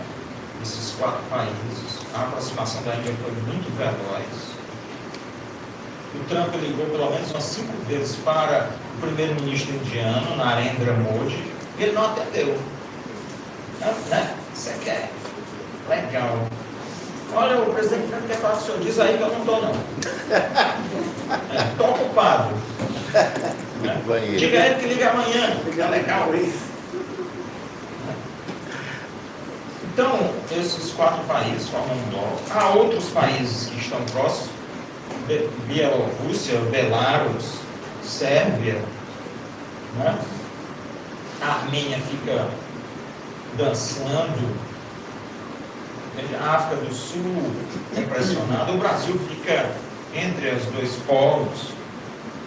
Eu explico até a política brasileira a partir dessa minha classificação: capitalismo, taxa de lucro e massa de lucro, sabe? Cada medida tomada pelo governo, do Ministério da Fazenda e tal, eu posso dizer se é de capitalismo, de taxa de lucro ou de massa de lucro, porque eles não têm nem consciência disso. Então, a geopolítica do mundo e a nossa situação política, social, o papel da educação está nesse conflito. No Brasil, nós somos na educação, somos 4.800.000 profissionais. É um exército. Certo? É um exército. Por isso que eles nos temem, por isso que eles querem acabar conosco. Certo? Existem 5 milhões de profissionais de segurança no Brasil, do exército até o porteiro. Existem 4.800.000 professores e professoras, profissionais da educação, técnicos. Certo? Então é uma batalha. É uma batalha entre esses dois projetos. Entende? É preciso entender essa geopolítica que não está lá só no mundo, não está lá só na Ucrânia, na China, ela está no dia a dia. E os grupos políticos que se confrontam na realidade partidária brasileira também, ou estão de um lado, ou estão do outro, ou estão balançando no meio sem saber para onde ir. Obrigado.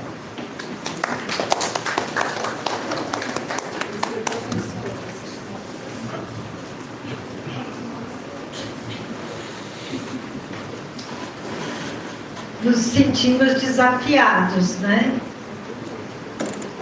Eu acho que essas duas falas nos permitirá muitas conversas nesse curso de pedagogia noturno, e também no diurno, né? Porque de manhã não foi muito diferente do desafio de pensar a partir do que o Fábio e no caso do Justinho de manhã eram 2 homens.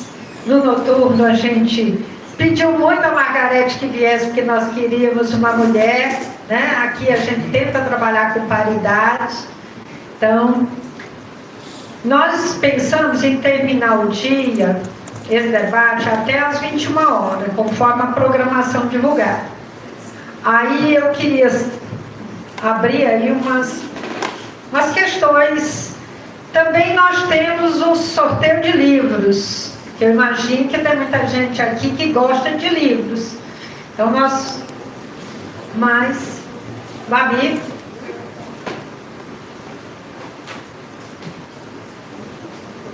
ser muito grato aí pelas provocações, né? Trazendo aí essa referência tão importante que é Paulo Freire, e ao mesmo tempo assim eu sinto uma tristeza enorme, né?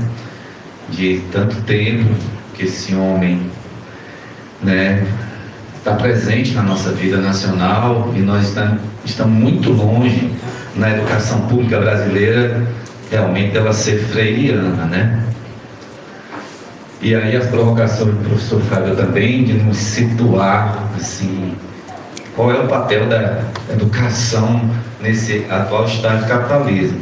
Eu não vou me demorar, mas eu não poderia deixar de pontuar uma coisa aqui que é muito importante para nós, e aí especialmente os que estão ingressando nessa faculdade, que é o seguinte: vocês sabem, né, o Ceará aparece no cenário nacional, um estado de referência na educação, né?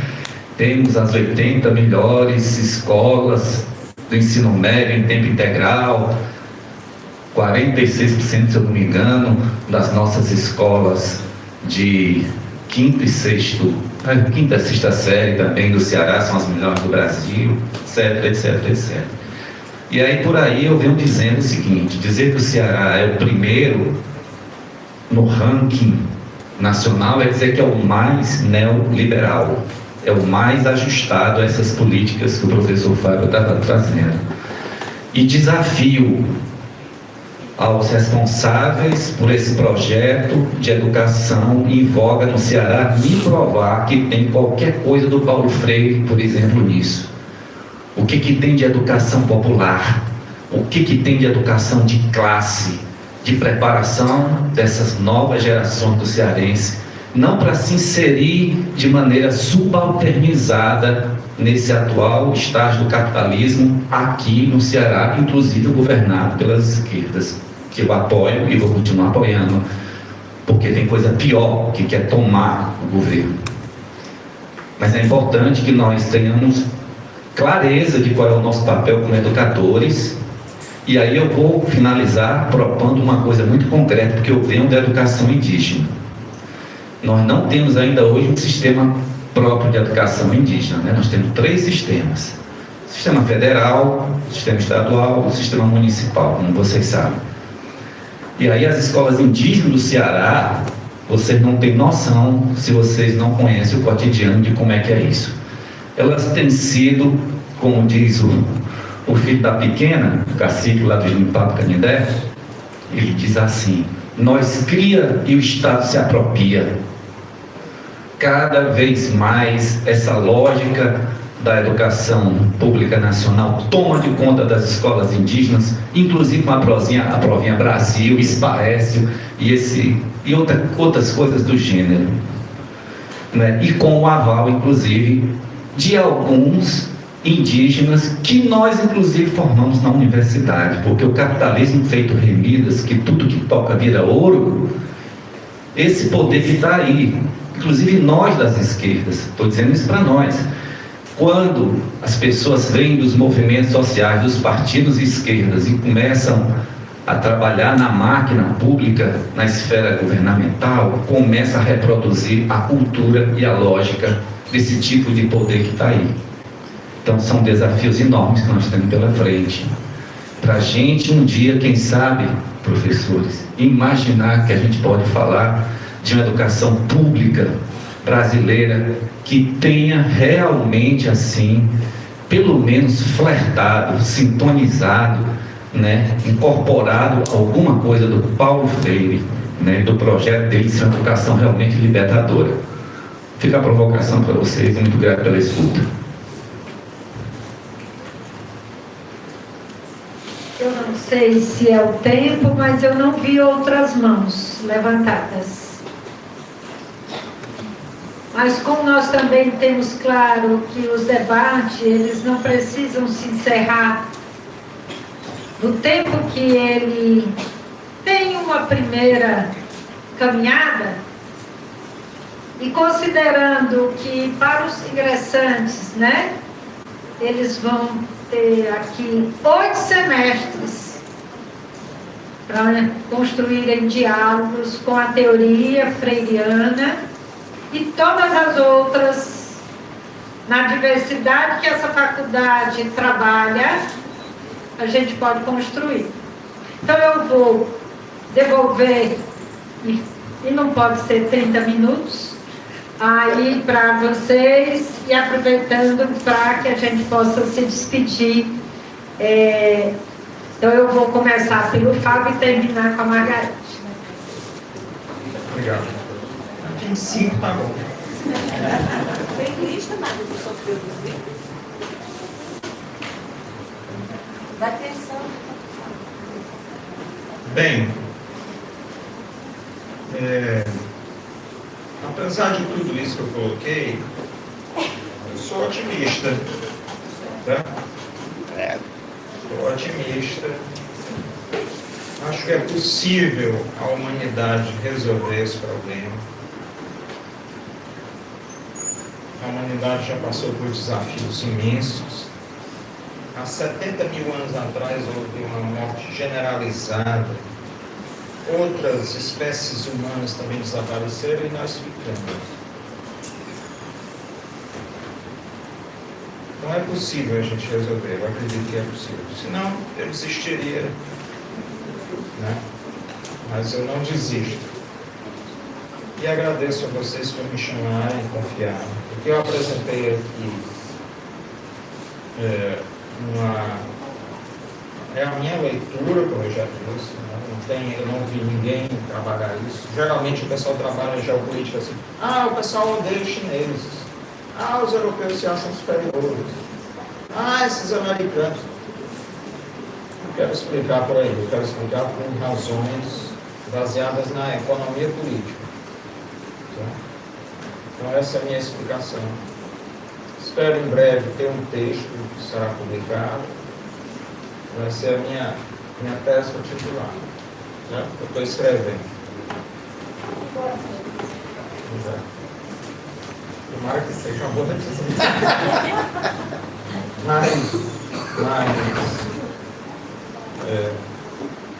Eu vou continuar nesse pensamento. Eu estou à disposição, não só para debater em auditórios.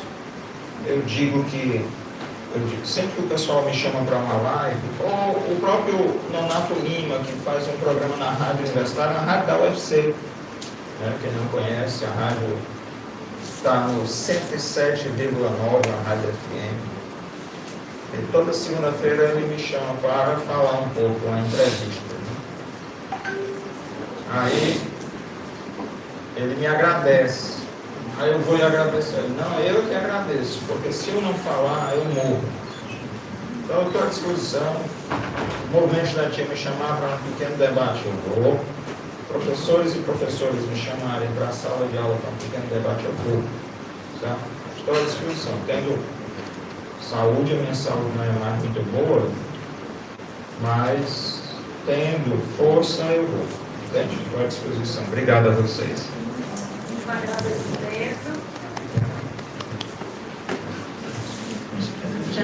Seu nome aqui já deu certo. Quando o Babi traz a educação diferenciada, de matriz, né? Os povos originários, ele traz testemunho vivo de possibilidades. Até pouco tempo, até quando, Babi, a gente não tinha um curso de formação de professores de educação indígena? É recente, né? A UFC é a primeira universidade do Nordeste a formar professores em nível superior, a partir de 2008. 2008. Com esse exemplo da UFC, que o Babi traz, ele é precursor, eu quero também situando que Paulo Freire conseguiu, com o seu coletivo, né, de educadores, fazer em Angicos, para poder dizer do que o Fábio traz como elemento importante para pensar a possibilidade dessa matriz da educação libertadora. Em Angicos, que à época seria no final dos anos 50, é o município do Brasil com os maiores indicadores de analfabetismo. Paulo Freire, em 40 horas, com equipes de universitários, militantes, movimento estudantil engajado, igrejas, enfim. Uma possibilidade colocada para aquela prática de então, e com ela a gente poderia muito bem e deve beber para a nossa sala de aula, né? Vocês daqui a pouco nas escolas, né? A gente muda de esquina, mas não muda de briga. O que o Paulo Freire e o grupo pensavam? Eu digo Paulo Freire como liderança, mas um grupo de alto nível, né? Psicólogos, jornalistas, sociólogos, que ao estar na sala de aula, o analfabeto, adulto, ele precisava se reconhecer primeiro como sujeito de cultura. Que a cultura não é meramente a cultura letrada, não. A cultura é aquilo que a gente faz a partir do que encontrou feito. É o que o ser humano produz como reconstituição e produção do novo. E lá em Angicos, as grandes questões, se vocês tiverem a oportunidade de ir lá conversar com ex-alunos dessa experiência, eu tive esse gosto, e a gente conversa, pergunta e diz para eles, mas o que marcou? Né? E a grande marca é sempre nessa direção. Bem, até dizerem que ele era um comunista, e a gente viu que comunista ele não tinha uma espada que segurava a criancinha, né? Jogava a criancinha, ou tudo que se diz do comunismo, no senso comum, mas aquele grupo de professores, ao identificar a lida, a labuta daqueles trabalhadores, daquelas trabalhadoras, e a partir da sua condição, né, em que se encontraram, problematizar a realidade. De que maneira? Vocês trabalham com tijolo? Sim, trabalhamos com tijolo. Como é que se faz? Vocês fazem o que de tijolo mesmo? Casa, igreja, escola, clube social? A casa de vocês é de tijolo? Os filhos de vocês frequentam a escola que vocês construíram? Vocês sabem o que é salário mínimo? Salário mínimo, férias para trabalhadores rurais, isso não era questão posta? Ou seja, os conteúdos da realidade eram conteúdos a serem ponto de partida e de chegada de ampliação de conhecimento. E nessa direção, em um momento em que se fez a culminância, né, da alfabetização de 300 adultos como um modelo a ser indicado para o que seria, do governo João Goulart, uma alfabetização de 5 milhões de brasileiros, o que se pensava na culminância? Nós estamos preparando pessoas que poderão contribuir com a mudança da sua realidade do meio em que vivem. Pessoas com nível de consciência. E a ocasião, quando se viu um trabalhador fazer a sua colocação de forma tão eloquente, eu aprendi que eu posso, além de ler a palavra, eu posso ler o mundo, eu posso transformar o meu mundo a partir da minha palavra, que eu tenho voz. O então assessor, né, do Exército que acompanhou a equipe chegou para o professor Paulo Freire e disse: professor, o senhor está no Nordeste criando cobras cascavéis. Ou seja, está produzindo veneno para que nós sejamos depois picados por essa cobra. Com essa ilustração, o que eu gostaria de pensar com vocês e a gente levar para onde nós pudermos. Gente, a palavra dita em sala de aula não precisa ser a do professor sempre, né? A relação ela é dialógica, ela acontece quando a gente parte primeiro da escuta dos educandos. Uma experiência que a gente tem com a educação popular não é levar um programa de disciplina para vocês, mas junto com vocês construir essa possibilidade. E se a gente fizer isso, da educação infantil ao ensino superior e à pós-graduação, o professor Fábio deu um indicador de 4.800.000 professores. Quiseras, fôssemos todos, né, desejosos e sonhadores com a transformação. Realmente nós seríamos um bom exército, né, a serviço da transformação.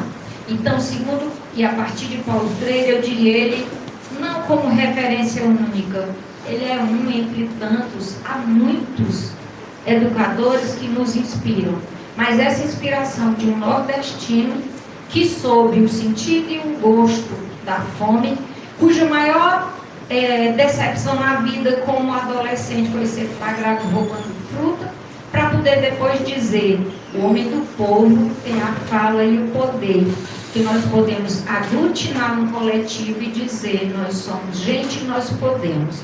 Então, como fazer isso na sala de aula? Acho que é toda a pergunta que a gente tem, e sem o coletivo, e sem o reconhecimento da autenticidade de cada um e de cada uma, nós efetivamente não promoveremos o que o Babi disse, porque a proposta não é uma educação pela meritocracia, não é o primeiro lugar, não é ser mais do que o outro, é sermos um coletivo mais densamente humanos. É isso. Agradecer também a Margarete, dizer, né, da alegria da gente ter iniciado esse semestre com as falas potentes aqui. E uma lembrancinha de uma das agendas de um projeto coordenado pela professora Geni aqui na Facete. Nós não fizemos hoje lista de presença. Então, eu vou sugerir que a gentileza organizada pelo professor Alexandre fique para ser sorteada amanhã, junto aos nossos ingressantes diurno e noturno, tá bem? Então, agradecer a todos. Oi?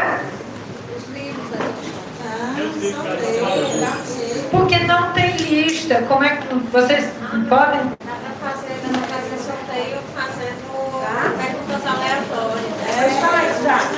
Pois aí, se alguém puder achar um jeito. E amanhã na sala já tirou. Ficou, né, até agora. Data de aniversário. Aniversário, quem está fazendo aniversário hoje? Não, gente. Eu que vou ganhar. Pra gente ainda tem 10 minutinhos, né, até as 9 horas. E aí, o que é que eu tinha planejado, né? Todas as ludicidades, né? É o seguinte, então, como é que vai ser o esquema aqui? Eu tenho um jogo chamado Responda Tudo Cantando Música, tá? Então eu vou fazer algumas perguntas, eu vou tirar aqui uma carta, vou pedir para os meus colegas professores que estão aqui tirarem uma carta. E aí ela vai fazer uma pergunta, a carta vai fazer uma pergunta e você precisa responder cantando, né? Sem alguma música, tá? Se você tiver, você vem aqui e pega o seu livro, tá bom? Música, né? Com ludicidade, com alegria, tá bom? Essa daqui, troca aí. Não, é porque Essa não vale. Essa não vale. Aí você vê aqui, tem muitos livros, tá aqui, então vamos ver. Quem cantar, né, vai pegando os livros, pode ser mais de um. Pode ter a ver com a letra da música, tá bom, Eduardo? Se o professor souber, ele pode cantar, ele recebe o livro e dá para o aluno, combinado? Né? Porque foram os professores que deram aqui, distribuíram, doaram livros, tá? Primeira pergunta para ser respondida com música: o que faz você lembrar da pessoa amada? Alguém teria alguma música que poderia responder essa pergunta? O que faz você lembrar da pessoa amada? Gente, cadê aí o romantismo de vocês? Diga lá, meu amor, vem. Pode dizer daí. Seu cabelo. Que coisa linda, Vitor Cleito. Vem aqui, pega aqui um livro para você. Entenderam o espírito? Pode ser desse jeito, tá lindo, né? Pega o... Escolha, meu amor, pode escolher aí. Que foi? Só podia ser Segunda pergunta. Pode ser mais de uma, ela respondeu, mas também outra pessoa poderia ter respondido a pergunta e pegaria o livro. O que você pediria ao seu médico? O que você pediria ao seu médico?